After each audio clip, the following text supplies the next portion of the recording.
Hey, let's get straight to it.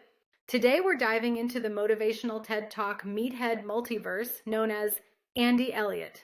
Now, if you don't know Andy, he's what would happen if a protein shake came to life, discovered Instagram, and decided yelling at interns was a personality.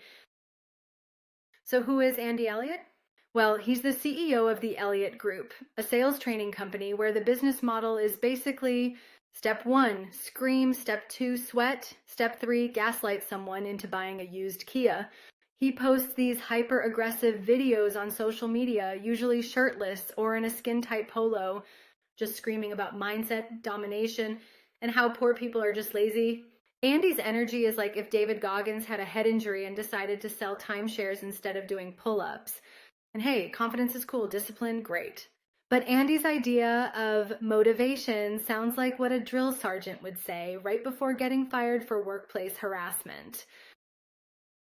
Let's talk about his now infamous six-pack or you're fired rule.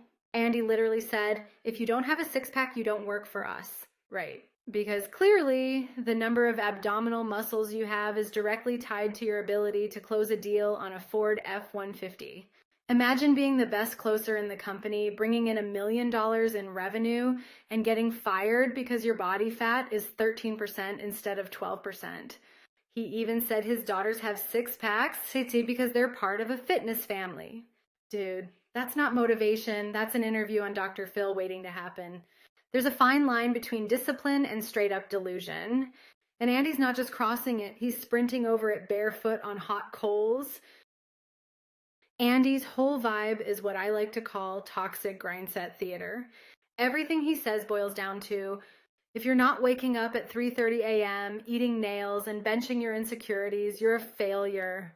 He talks to his employees like they're contestants on Fear Factor, not people with lives, families, or basic human needs. The man's running a sales team like it's the Navy SEALs, except the only war they're fighting is against common sense. You don't need to suffer to succeed. You don't need to deadlift your childhood trauma in order to sell a Honda Civic. That's not entrepreneurship. That's a multi-level breakdown. Now I know what some of you are thinking. He's just intense. He's got drive. Cool. Drive is great, but when your idea of leadership is intimidation, unrealistic expectations, and emotional manipulation, that's not leadership, and that's ego with a YouTube channel. Young salespeople see guys like Andy and think, this is how I have to act to be successful. But all he's really selling is burnout culture in a protein powder container. What we need isn't more yelling. We need balance, intelligence, empathy. 3 things Andy's never used in a sentence or a sales meeting. So yeah, Andy Elliott, motivational speaker, sales bro, and CEO of the absolutely unhinged corporation. Andy, if you ever see this, no hard feelings, man. Just blink twice if you're being held hostage by your own biceps.